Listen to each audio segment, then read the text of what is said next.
Ooh, looking fancy. What you got there, man? Oh, this? Well, you know, this is simply the latest and greatest invention made by the mightiest and greatest minds in the Roman Empire. Oh, I get it. Sling's a little bit too hard. No. Like I said, we're always improvising, adapting, improving to basically create the greatest force that the world has ever seen. You stole that design from someone else, didn't you? Stole? Stole's such an ugly word. We acquired it from another civilization in order to form a strategic partnership that synergized with our core values. Hey, no, don't look at me like that. Besides, we actually need something that can punch through a wooden shield for once. Okay, A, that was a little bit uncalled for, and B, you realize the tip of your mega super awesome weapon looks, it looks like a right? Wow, I mean, wow, just thank you. Thank you so much. For what? Because I was really worried about who I'd give the next 7 nights of sentry duty to, but you just made my decision so easy. All right, that's fair. I walked into that one. Welcome back, ladies and gentlemen, boys and girls, nerd and nerdettes. Now today, we are going to be going over the Roman Pilum, or Pila, and talking about the different strengths it has, the weaknesses it has, what it's used for. I'm going to compare it as well to a different type of spear, try some range tests and damage tests against armors and shields and things like that, and just see how it performs overall. Pilum itself was a javelin. It was used for short range combat, usually before a charge or during a charge, depending on which side you were on. It would be done right before the swords were drawn. It wasn't a long range weapon. Usually it was used by soldiers that were more heavily armored, preparing to engage in actual melee. So it was good for a shock troop, so to speak. On that initial impact where someone was about to engage, they would soften them up with this, punch it through the shield, and that's where this thing really is going to shine. You well know by this point probably I tried to commit to the bit as much as possible. However, not having a lot of body fat, I get cold kind of quickly.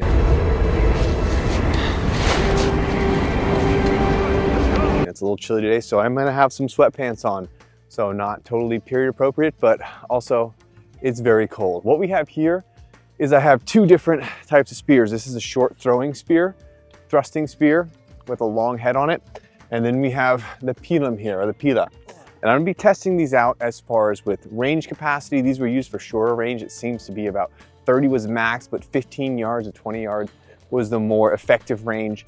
Versus this one here, I'm gonna try a few throws into the hay bale, then I bring some shields out, armor out, and see how they perform against that and see how much of a difference this long tip here makes with that bulbous point. Because once it passes this thicker point here, it's a lot easier for it to continue going into the shield or into armor or behind the armor into the personnel, because you've already gone through the hardest part and then it's a smooth sailing from then on out.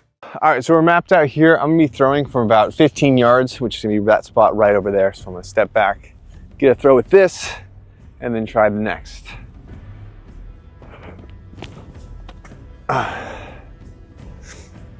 Relatively straight. I've thrown that one quite a bit, so I got a good feel for it. This one's balance point feels a bit different, so it's going to be a little bit funky as to figure out exactly where it's going to be, but it does feel pretty good. It's definitely got a little more heft to it. This is a much larger size. They did have shorter ones historically as well, but I'm going to try this one out just to kind of get a feel for it real quick. Oh. Okay, so not perfect, but definitely it's interesting because that does have a little more mass to it. But the way it's distributed, when I came over top of it, it did feel like it had a lot more power. So I kind of overshot it a little bit. But range, throwing from that distance, pretty simple. That's not too difficult. And that's going to be a good effective range right before a charge or right as someone is charging into you. All right, so next up, we have this very hardy wooden shield. You've seen this countless times on the channel. Obviously, each time I use it, it gets a little less strength, but it still is a great barometer, I feel, for a strong, thick wooden shield. And I've thrown the spear out a few times. I'm going to do it again, and I want to see how it reacts with it versus how it reacts with the other spear, and see what kind of difference I can get if I can actually get it to go through, if it does hit, if it's going to finish puncturing all the way, and just kind of see in real time how it works.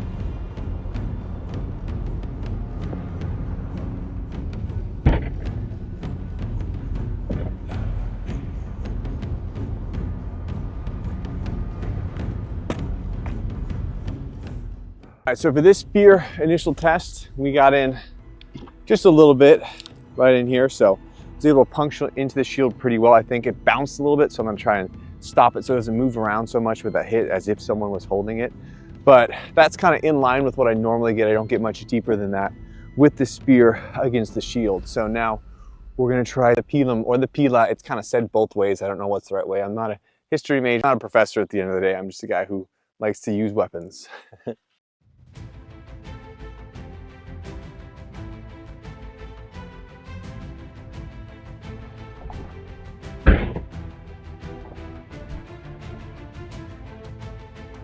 What an absolute monster of a difference that is.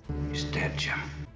I knew it would do better for sure, but I mean, if the hay bale wasn't behind it, that would have just kept going. Again, this is a much heavier one, so this is not something you're going to use for like a long range javelin thing, but definitely before an initial charge. I mean, this thing has taken so much abuse and damage and has really been resilient against everything I've thrown at it. But this extra mass along with that tip there, it's just punching through all of this like really like nothing. I mean, that was really just crazy to me. Wow, that's super cool. What you can really see here is it's got so much room to go past and into the person behind it that you're really gonna have a bad day for sure if that even hits anywhere on the shield. And I think that there's a bit of misnomer. From what I gather, it wasn't necessarily created to bend upon impact, so it wouldn't be thrown back. The big thing it was used for was that it was almost impossible to pull out once you had it in. You had it have that larger top, and so it was really hard to pull out at that point. And the idea that I'm seeing is a lot of times they're bent because people were trying to pull them out of the shield. So it was like a byproduct of what it was. It wasn't necessarily a single serving item, but it would stick into that shield, so the shield would be unwieldy. And really, you can just think about trying to carry something like this with that extra weight. It's not gonna work. So you're gonna have to discard your shield, and that's gonna make all the difference there. So next thing I wanna try is the glued Lenothorax. This is 29 layers of linen glued together. This was sent to me by Fateful Force. I did the test with a sling against it, the spear, and I've used the swords against it as well. So it's compromised in a few spots right here as well. But I wanna try and see how the spear will do against it for a potential armor type versus how the pilum does against it as well. Because the spear did relatively well against it, but I want to check and see how this does against that armor type as well, because realistically, I see it doing much, much better.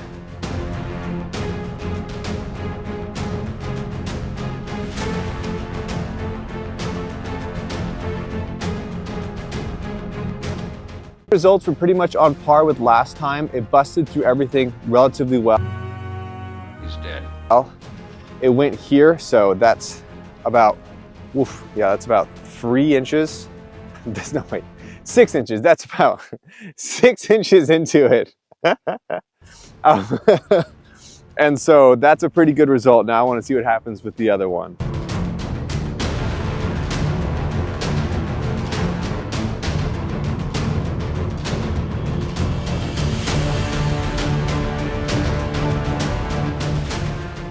So that right there is devastatingly intense. He's dead, Jim. Oh, where are we at? Oh. So if you were wearing this type of Lenothorax armor, and just also be aware, I didn't even sharpen this tip. This is not that sharp at this point. That is that much of it going into your persons. So this stuff is no slouch. I've tested it quite a few times. And as you can see, even with the spear, it went in there well. But this type of weapon with that bulbous tip and the mass is just vastly superior, and it really is so cool to see. I knew it would do well, but man, that would suck. So naturally, if you're a shock trooper, this is going to be used a little bit differently than a javelin or a true javelin, because you're not going to get that same running start. You're going to be armored up. You're going to have a shield. So now I just want to try and get a throw with it here with the shield on and not really much of a running start. See how difficult that is to get that, because it is heavy, and you gotta really find that equal point well. So let's say you're marching up, bring it back. Oh, not great, gotta straighten it out a little bit, but you know, it's still, I feel like this is that range where it seems to be useful at, from what I've read and seen and just own personal trial, just for like one day I've been out here, right? But definitely in that vicinity right before. I can see how it'd soften up the initial wall, bust through those shields. People have to drop them, and then they're at a disadvantage when the melee begins. One bit of a shorter video today. I just kind of wanted to show off this. I just got it, so I want to show it off first of all and kind of do some initial tests with it. But I'll definitely bring it into the rotation as we go on, as I practice with it more as well. So I hope you guys enjoyed this one. And if you guys missed it, I did the part 3 of the compound bow against Equitum's armor. I feel like that was one of the best videos I've done in a while, and I'm going to shamelessly promote that one at the end of each video for quite some time. I think that was a very fun video, and I got to do some stuff with Equitum, so that was very cool. So check that one out. But as for this thing here, very amazing. Really, you can see the engineering behind it, and I was genuinely shocked about how much of a difference it made against that wooden shield and the Lenothorax. I knew it would do better, but I did not see that happening. So extremely powerful tool and weapon, and extremely well designed. Very fun.